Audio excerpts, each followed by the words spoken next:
Vajrayana Sumatimo Nishasane Kat Uta Vardanya Shri Bhadra Varsa Manya Sarva Siddhi Om Om Guru Vajradhara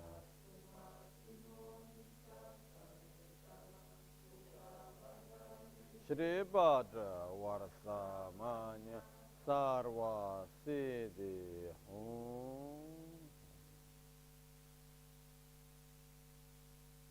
Akeke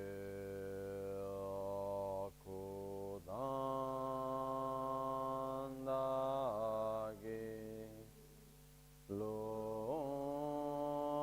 Pakeke Sundandagi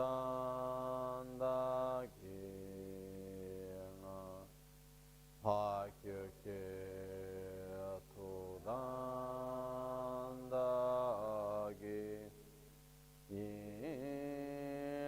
Teyerme Chiktu Jingelo Pakyu Keku Dagilu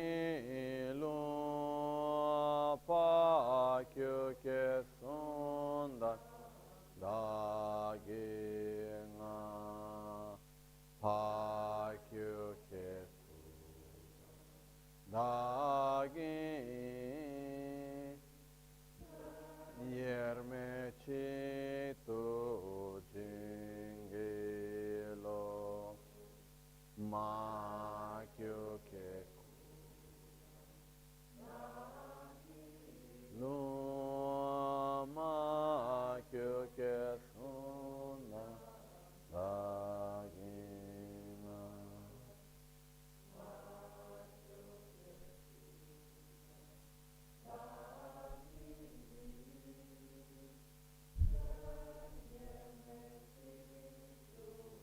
Jingelo Om Muni Muni Mahamun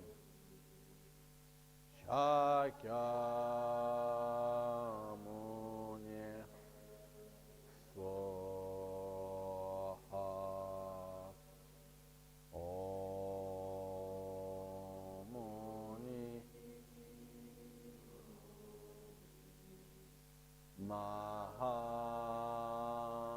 Mahamun Shakyamuni Swaha.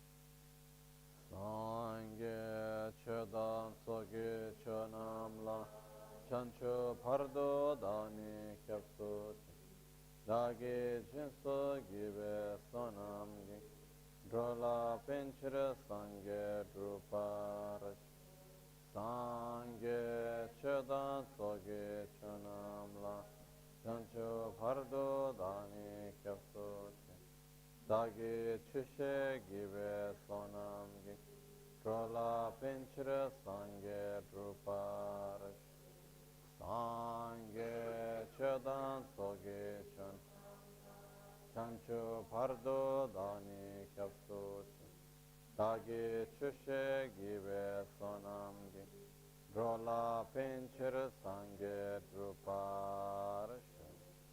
In the Buddha, Dharma and Sangha, I take refuge until enlightenment to the practice of generosity and the art of perfection. May I attain Buddhahood for the benefit of all saints.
When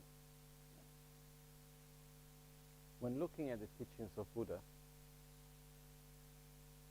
my personal point of view is like it can be from the Sutra perspective, from the Tantra, Vajrayana perspective. The most complex part is that what Buddha requests us somehow, what it teaches us, is not to have new ideas. It's not to change our way of thinking only, but it's to change completely our paradigm. It's to change the way how we relate to reality. And that is changing our worldview. We are extremely influenced in our life, how much we suffer, how much we are happy, our sadness, our joys, the choices that we make in our life. Everything is influenced deeply by our own worldview, our own view of reality. And strange enough, we never think about it. We never talk about it. I'm generally speaking, okay, I'm generalizing it. But how often do we see people talking about, what is our worldview? How do we see reality? Not so much. What we do normally is that we believe that the way how things are, the way how we see, is the way how things are. And then, if someone thinks differently, we go against that person. Or we just simply say that other person is wrong. So,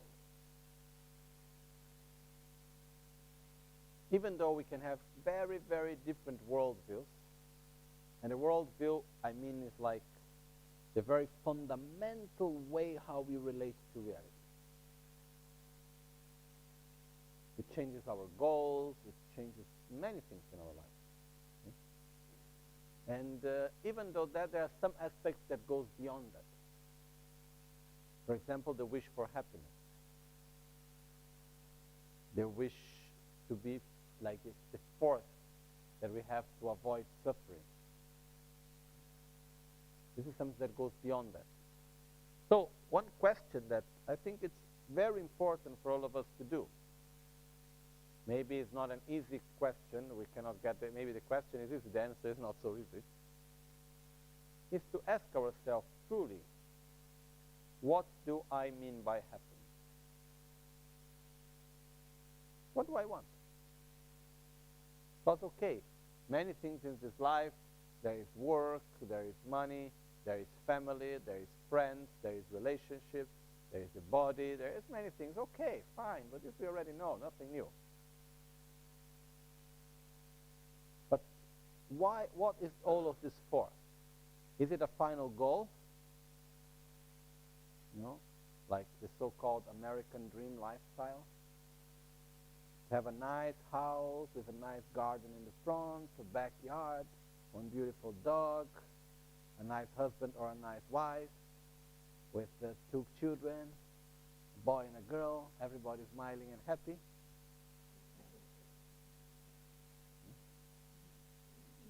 Like there is this story of the monk that goes to the West.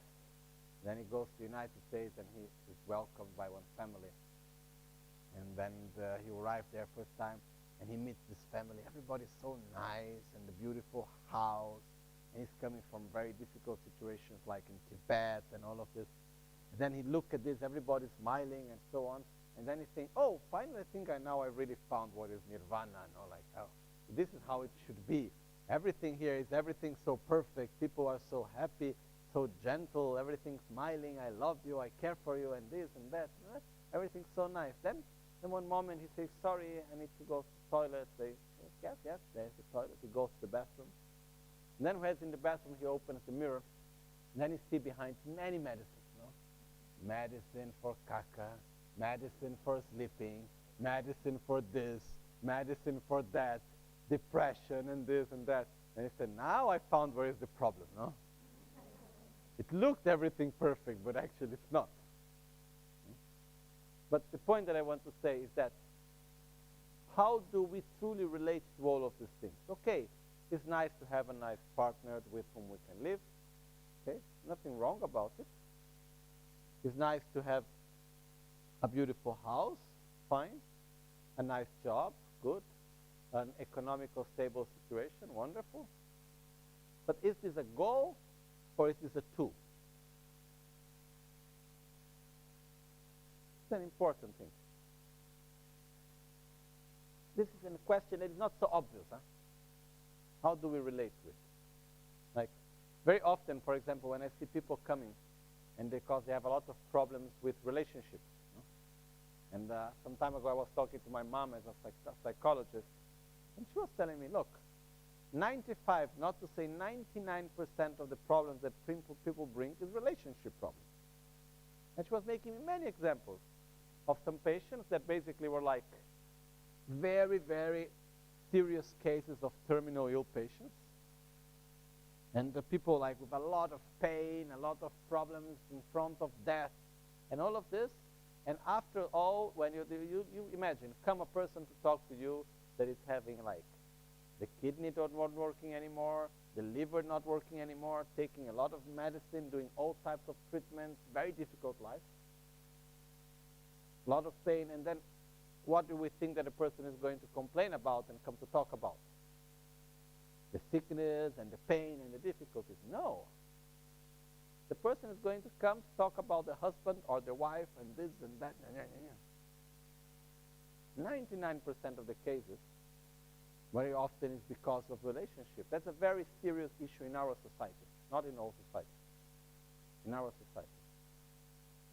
One of the reasons is that because we project a lot in relationships. So what I believe is that having the correct relationship or the relationship, the marriage or whatever name we like to call it, is not the solution and is not the cause of the problem also.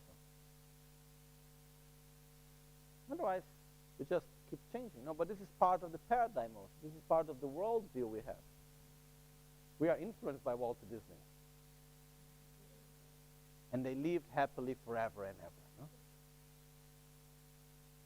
These days I was remembering when I was a kid in Brazil, when something like one girl, normally when girls got hurt, they were very small, and like, I don't know, they come crying to the parents or to the grandmother or something like this. There is one phrase that they used to say, the small girls, which is, quando casar passa, or quando casar sara. Right, you come, you're, oh, I hurt my arm, mom, crying, and the mom would say, don't worry, when you marry, it will go away.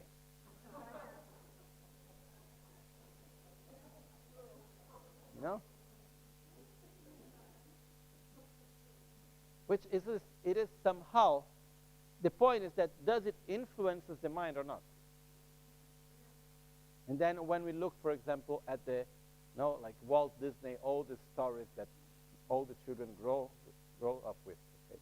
First of all, when I start looking at this story with a more critical mind, I saw that they're not so healthy, many of them. Okay, but this is another thing. But finally, what is the outcome of the story?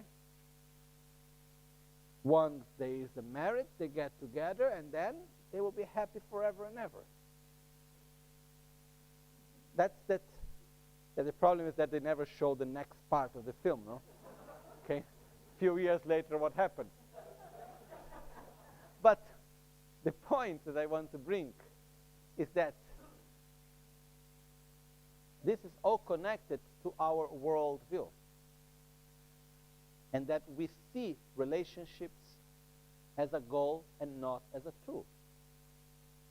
Relationship is a tool for exchange, for giving, for receiving, for being the mirror for each other. You know? There is one thing which I think is very, just because we touched the subject, there is one thing which I think is very healthy. There is one community in Italy, they call Damanhur, or Damanur. There is a community, they are quite big, actually, extremely well organized. They are, like, when you go to this community, they have, like, even their own money inside. There's a federation. And inside you cannot pay with euros, basically. You need to exchange with their money. And they have their king, they have the ministers, they have their laws. They built one temple under the earth without the government knowing anything until it was completely finished, with 7 stories high under the earth. Because the law in Italy at the time didn't have any legislation for building down. So they couldn't get permits to do above, so they did below. You know? They would go under the night by hand, excavated, and during the day throwing the stones around like this. And very big, extremely well organized. They were between like the first in Europe to be fully self-sufficient with electricity and this type of thing. It's a beautiful community in many ways. I have been there 2 times, and when I listen to their philosophy and ways of thinking, I don't share so much different things, but that's another aspect. No? But they have a completely different way of talking, like the names of people are different. When you go there, you need to change names. And everybody have name of animal or a plant. So there was this friend of ours, she's a lady, her name was Macaco, which is means monkey. And then someone will be, I don't know, carrot, and I don't know, like names of plants and vegetables and this type of thing, and animals. Anyhow. And when people meet, they don't say hello, they say conte, which means with you. Okay, and if there are many people, they say with convoy, with you, also, like plural. No? Anyhow, this is like they have their own whole system of ways. And but one thing which I wanted to say is like, they have a different structure how to live the life. They don't live, families don't live their own private house. They have communes, like one house with 2, 3, 4 families living together. And but what I want to say is that they have a specific system for marriage, which is marriage is only for temporary basis. Like no one is allowed to get married for an undetermined amount of time. Like when people get married, it's for maximum 1 year. So they get married, and when people get married, they need to have a commitment. What will they do during this year together? We want to work more on patience, or we want to do this or that, be more nice to people, whatever. Choose one commitment, internal, that they like to work together. Then 1 year of marriage. Finishing 1 year, they meet together again with whoever the person there responsible, they are what sort of priest, anything. And then it's like, do you like to remarriage? Yes. So we get married again for another year. So make another ceremony, dedicated with the commitment for 1 more year. And I think after 5 years, every year, looking again the commitment, and it's not like, okay, we re-see the commitment, but we are married forever. No. We are married only for 1 more year. Then we check what we want to do. And actually the couples, they are much more stable than when we have normal systems. And they have also, and like after 5 years, they can marry for 3 years or something like that. And like this, they go on. So it's quite interesting this thing. And also, when we make commitments for, how to say in English, an undetermined amount of time, very often it's not so stable. So what I want to say with this is just like the relationship, the way how we experience in our society very often is seen as a final goal and not as a tool for something, not as a means. And many, many other aspects of our life, we see it as a goal and not as a means. To have wealth is a goal. To have a beautiful house is a goal. To have power is a goal. To have the relationship in the way how we want, the type of person, is a goal. An objective. Final, like a final stop. When actually all of these are means. Okay, we have a relation together. Wonderful. What do we do with this? We can give education to someone. We can help each other on our own path. We can help each other to survive in our own life. What's the use of it? This is one of the problems of relationships nowadays, because very often relationships are based only in one's own pleasure. So when that level of pleasure is finished, no more point having the relationship. This is one other, but this is another subject. We are not going to that direction right now. The point that I want to say is that what is the objective that we have with it? Okay, I can have a lot of money, but what's the point? Why do I need money? I need money because I like to no need to worry anymore about my livelihood, so I can meditate. Good. I like to help spread the Dharma. I like to help to plant trees. I like to just enjoy my life every day because I like so much, I don't know, whatever, okay? So, okay, but it becomes a tool, not a final goal. The same thing is with power. The same thing is with the people we know and the relationships we have. But all of this is for one goal, which is our own happiness. So the relation with this and the worldview, the paradigm, is that our paradigm is connected to how to be happy and what is happiness. And it is something that is extremely fundamental. Because if we don't change this in some aspect, how to say, we will do self-healing only in a more superficial level.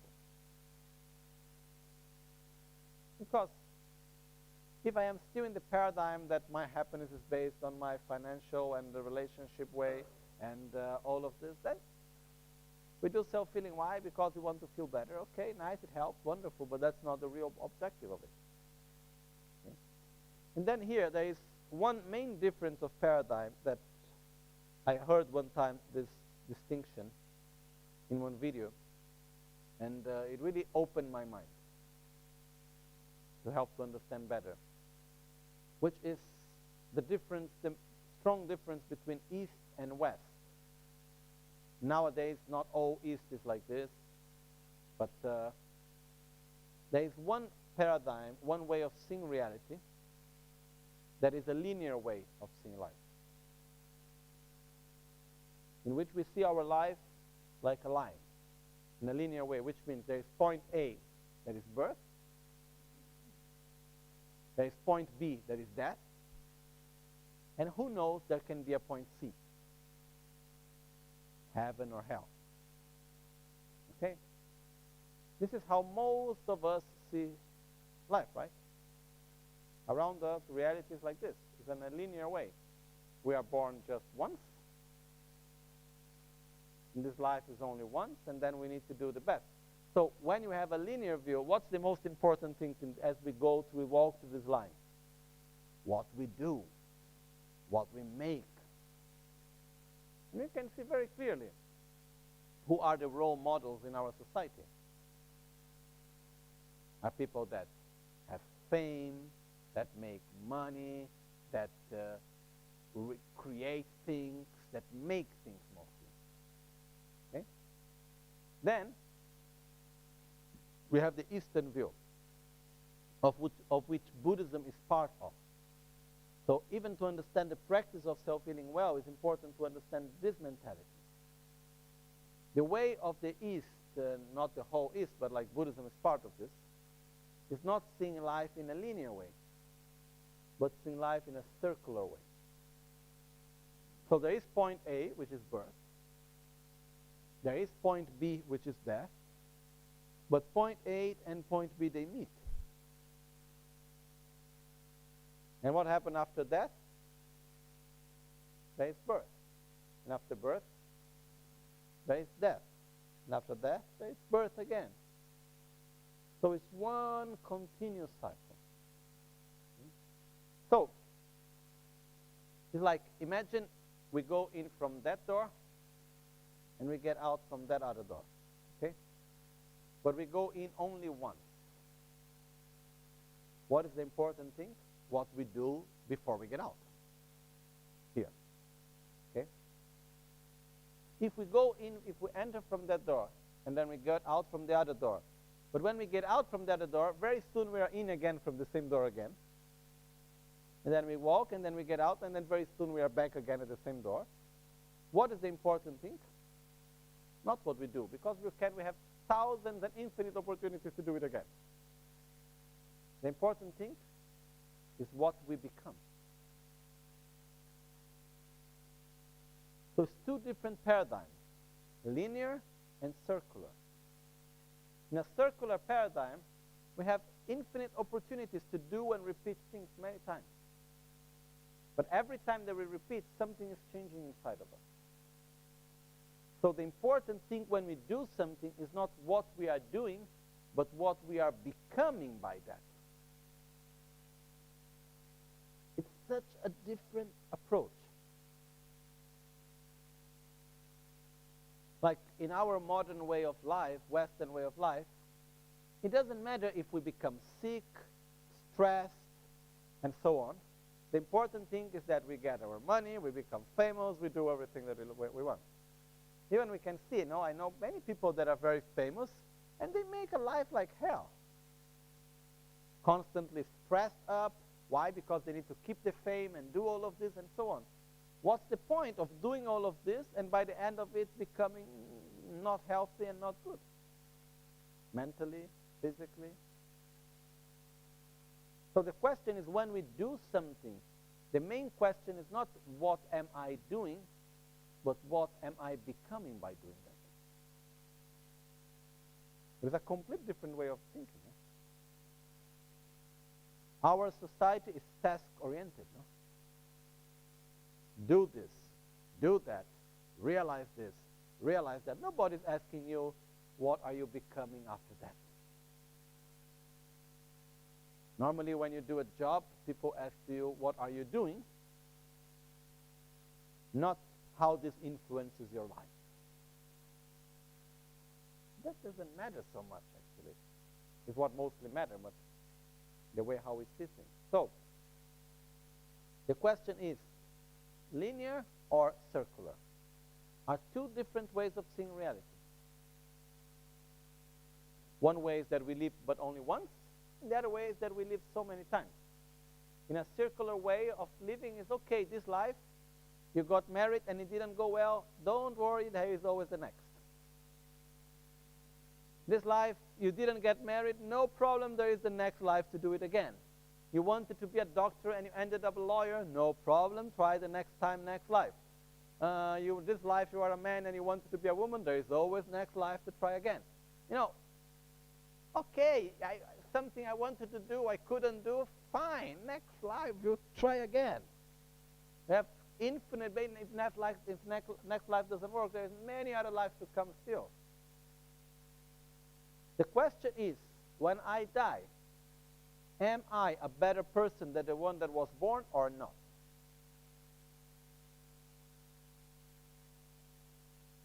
The question.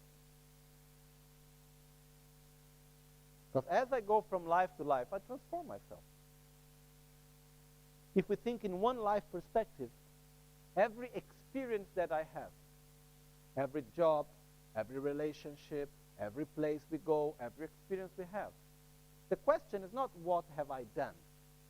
In the beginning of the experience and the end of the experience, am I a better person or not? Have I learned something? That's the main question. Sometimes from a practical point of view, it may look like a failure, but we learn so many things out of it. So how wonderful, I am a better person after that. So, this is a strong difference of paradigm. Some people say in Buddhism is more important how you do than what you do. I would say in Buddhism it's more important what you become than what you do. Okay? How many times I see Rinpoche giving some job, this last year is a little bit less, but I saw many times Rinpoche giving some job to someone that was totally incapable of doing the job, that a big mass came out all the time. But for the person was a very good process of learning something, of growing, and so on.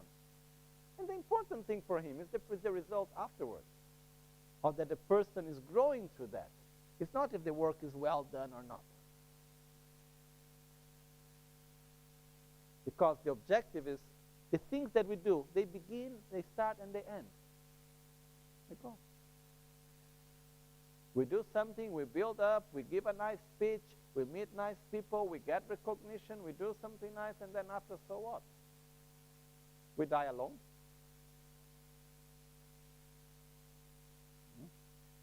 In the moment of our death, it will make no difference if we were a doctor or a lawyer, if we're famous or not famous, or if people liked us or didn't like us, if we make money or if we didn't make money. All of this makes no difference in the moment of our death.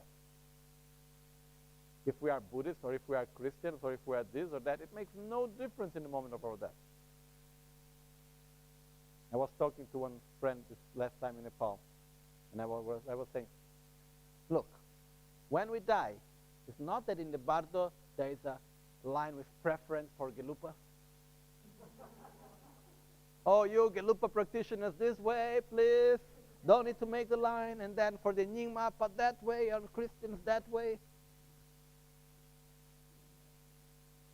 It's not like that. When we are in front of our own death, all of this makes no difference whatsoever. What's the name of the tradition we follow? What's the job that we made? How many people did we meet? How important we were? How much loved we were? The important thing is, how am I with myself? How much stability I have? How much love do I feel? How coherent I am with reality? That's what is going to make the difference. So,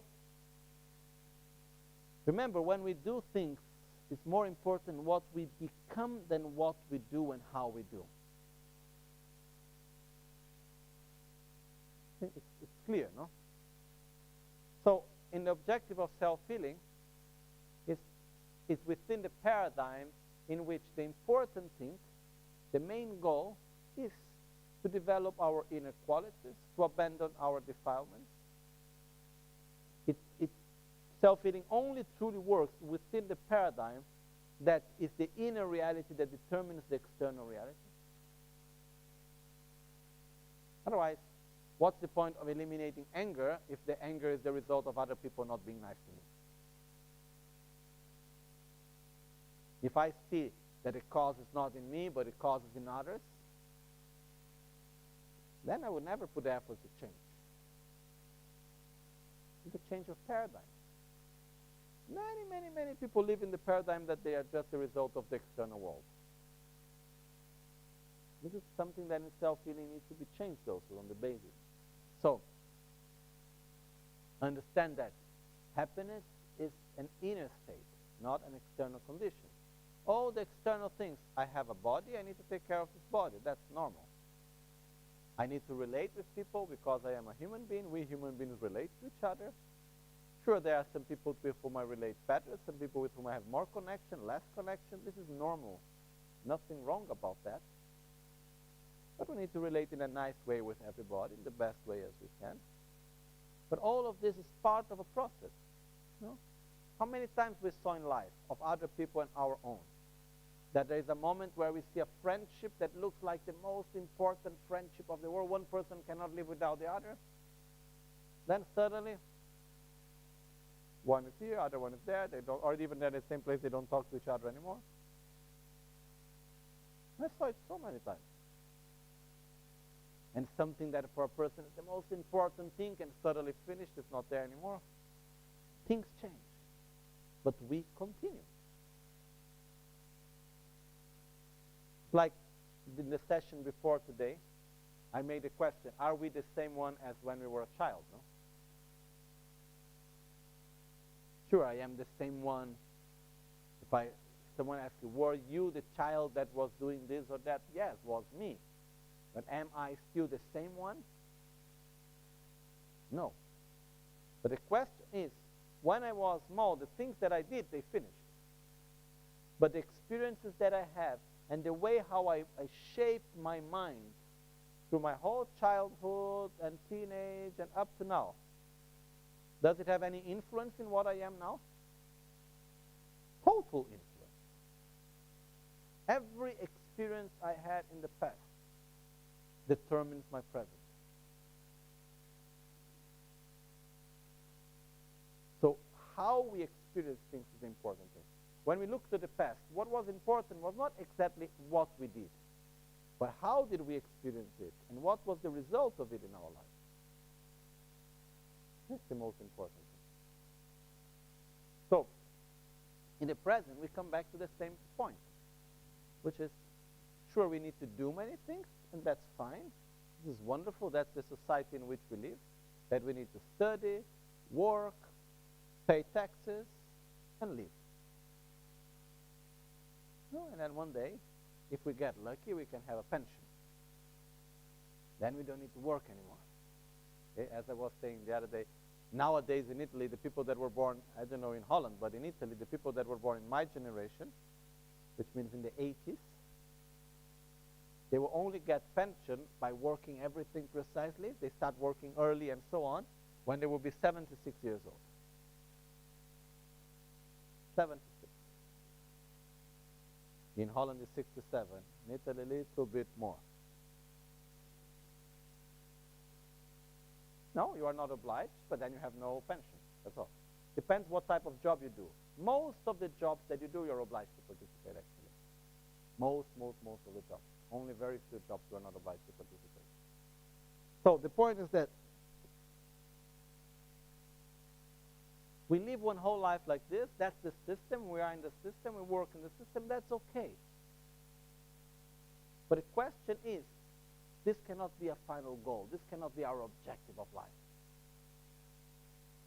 They're just tools for our own survival. We live in one country. We respect the rules of this country. We live by the system.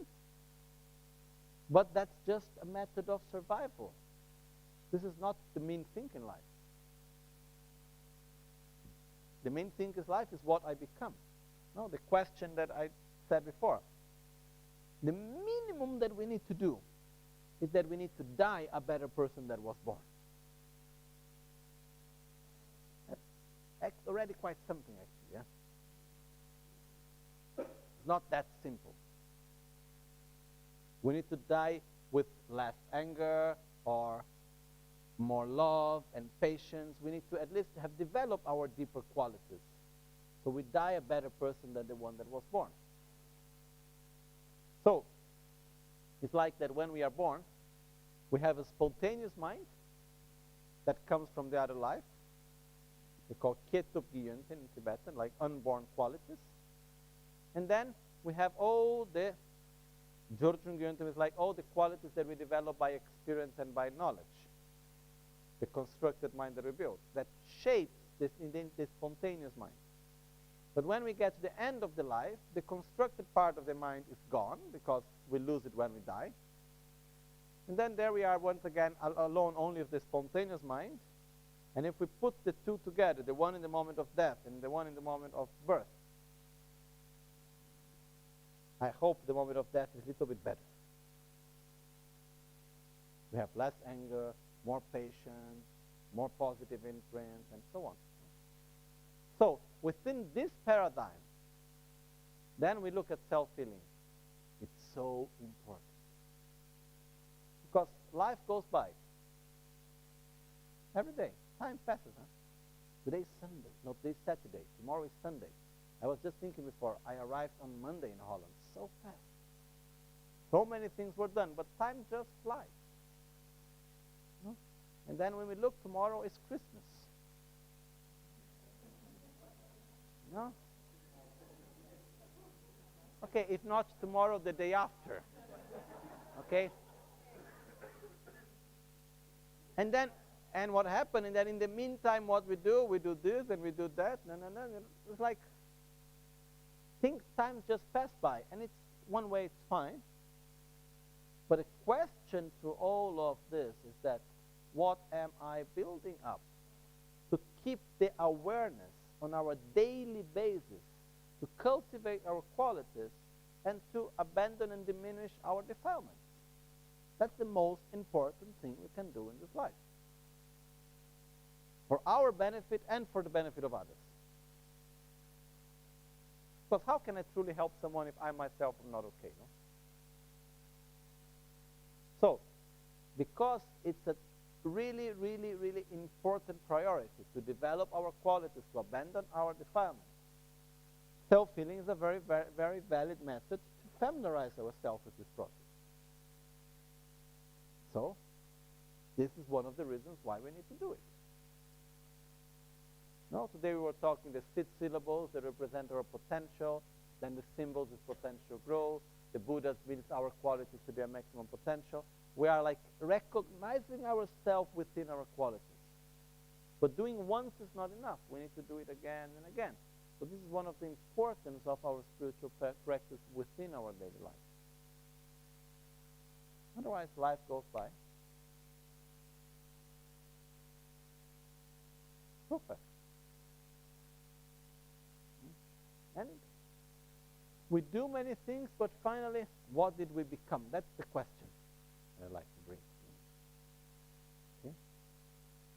And then, this is also the point. There are many choices that we can make that are not necessarily bad or negative. But the question is, what positive aspect does it bring to me?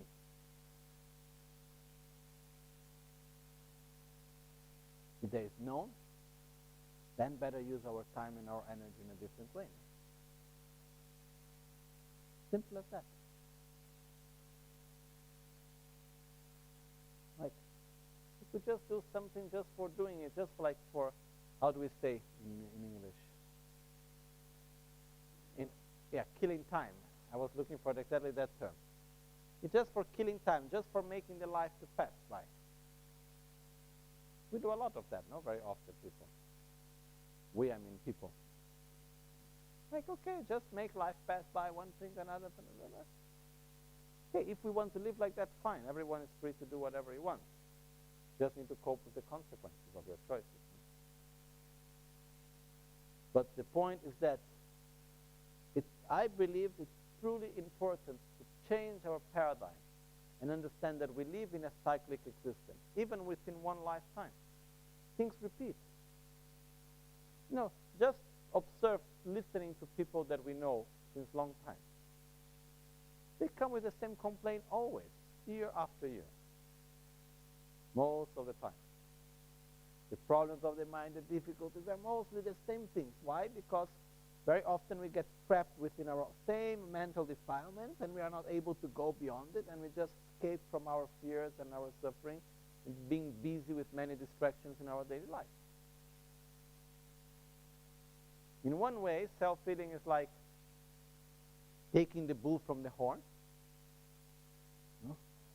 looking at the problem right away in the face and saying, okay, where is my defilement? Let's deal with it. I cannot just escape and make like, okay, nothing is happening. Where is my main weak point? Is it jealousy? Is it envy? Is it fear? Is it the laziness? Can I really open my heart towards other or not? Then we look at ourselves in the mirror with no space for faking. Because it's not worth to fake something to ourselves. We truly know what we are, what we are not. Nobody can judge for us. We know. If we look sincerely. And if there is something that is important in our spiritual practice, is to be sincere with ourselves. No? If you look, for example, there is a tradition I always try to follow. Whenever coming to the throne, make 3 prostrations before and snap the finger. Snapping the finger represents impermanence. Time passes, death. It's in order to remember, don't be attached with this position of being in front of people. In Tibetan we say, giving the back to the altar. No? Which means like being in this position of importance and representation. Say, don't be attached with people saying many nice things to you and being respectful towards you. Don't be attached to that, because sooner or later you are going to die, and then you are alone with yourself there. You can have any name in the world. People can tell you that you are the most wonderful Buddha that have ever come to earth. You know what you are. It's very important for us always to remember this. So I know my weaknesses. I know truly where I am, where I am not, what I do, what I don't do. Each one of us, we truly know for ourselves. So this being sincere with ourselves in the practice is so important. And by that, when we do self-healing, it's like looking in the mirror. saying what I need to develop, what I need to abandon. Let's do it. Is it going to happen in one day? No. In 1 week? No. In 1 month? No. In 1 year? Difficulty. In a few years? Yes. Slowly, slowly, the difference truly happens if we focus ourselves really.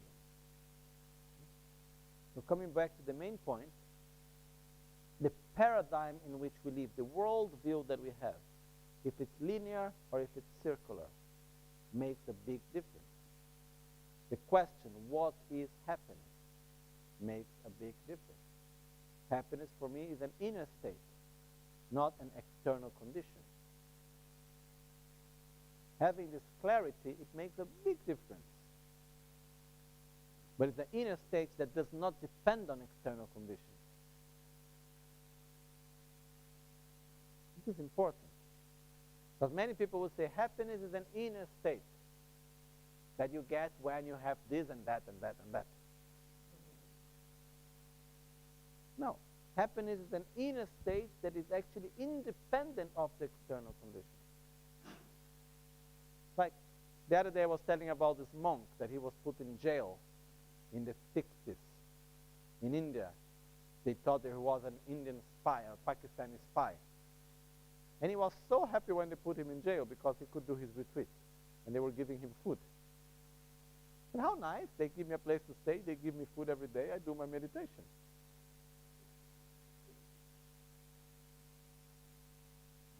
It's an inner state. Not depending truly on the external conditions of this or of that and so on. Sure, we are influenced by external conditions, but we do not depend on them. So having this paradigm of what is happiness, it makes a complete difference on where we actually invest our own energy. And in the moment that we truly believe that developing our qualities, eliminating our defilements, is our main priority in life in order to help others, then we truly understand the need of sitting down and doing self-healing.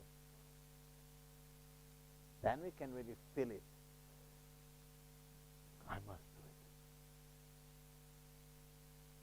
do it. Okay? Changing a paradigm is not easy.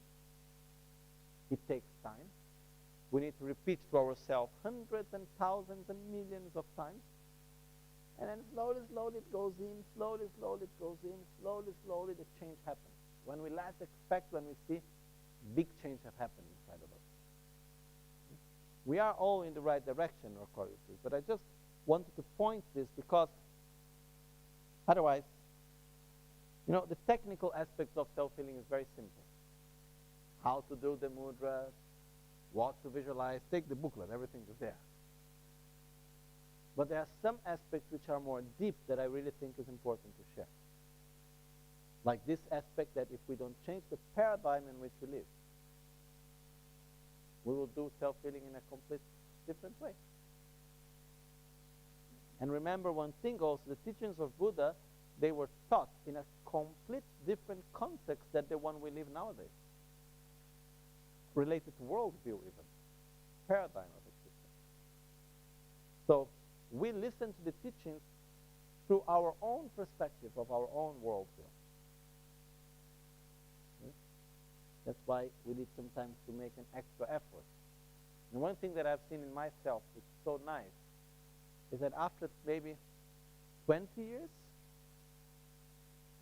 I reached at a point in which I could look and I could see again, because my own mental state changed, my own way to relate to reality have changed.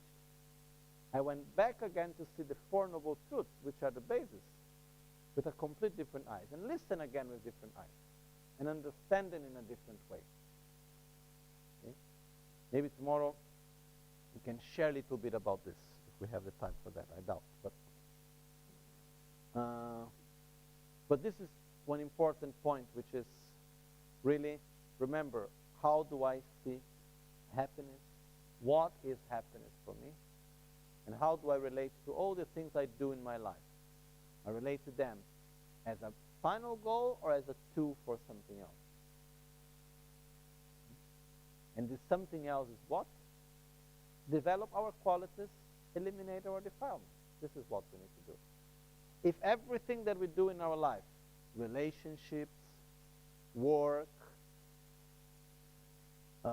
places we go, experiences we have, if everything is done with this objective, develop our qualities, accumulate merit, purify our negativities, eliminate our defilements, do things in this sense for the benefit of others, practice the Dharma in other words, this is our main goal. Everything is going in this direction. We can use everything in our favor. We lose the job, what can I learn with that? There will be something that we can learn. But if we see what's the final result, if the final result is frustration and anger, then it was not something very good that happened. If the final result is more acceptance and understanding and developing more patience and so on, then wonderful. Okay? So remember, the important thing is not what we do, but what we become. And to become what we may want to become, we need to familiarize ourselves with that. We need to direct ourselves in that way. And that's what we do in self-healing. We take the basis, which means aspects that we already have. We imagine our own potential developed in the maximum way, our qualities developed to their maximum potential, and we recognize ourselves with it. We recognize ourselves with love, with patience, with compassion, with generosity, satisfaction. We recognize ourselves free from anger and jealousy and envy and so on. We build up this identity also as we go to self-healing. Okay? And this was just one thought I had that I needed to share, and which makes a big difference. Okay? And we never ask much ourselves, what is our worldview? But it determines the way how we experience reality. And if we change something little bit in the way how we see reality, everything of our reality around changes. Quite interesting. Okay. So now we will do the practices of that we still need to do today. Long life prayers, 21 taras, protective puja, and the lamrim. Okay, we started the group puja this morning. Please.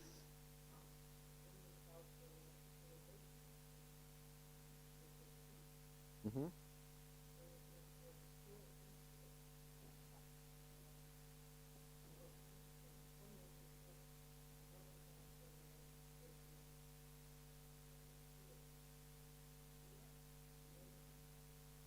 But the remaining is not the impure, the remaining of the pure that you offered.